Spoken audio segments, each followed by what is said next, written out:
Pinatawag ko kayong lahat dahil may gusto akong ikumpisal.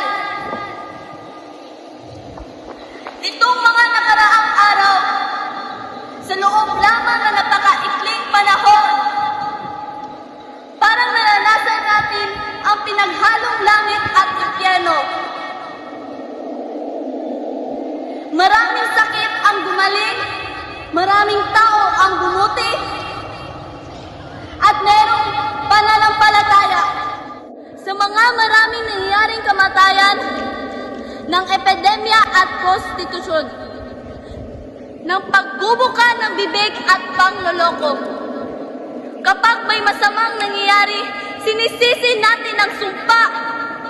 Sumpa ang kupang itinakwil natin ang mga may sakit doon.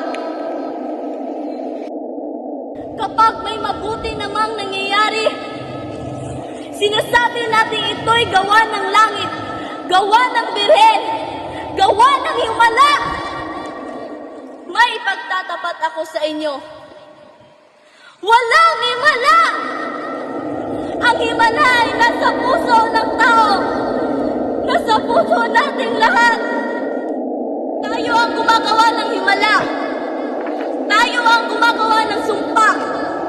At mga Diyos,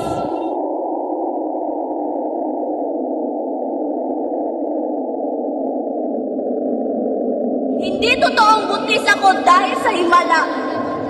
Hindi totoong na nagpapakita sa akin ng mahal na birhen. Walang himala. Hindi totoong may himala. Tayo ang gumagawa ng himala. Tayo ang gumagawa ng mga sumpa sa mga Diyos. Walang himala!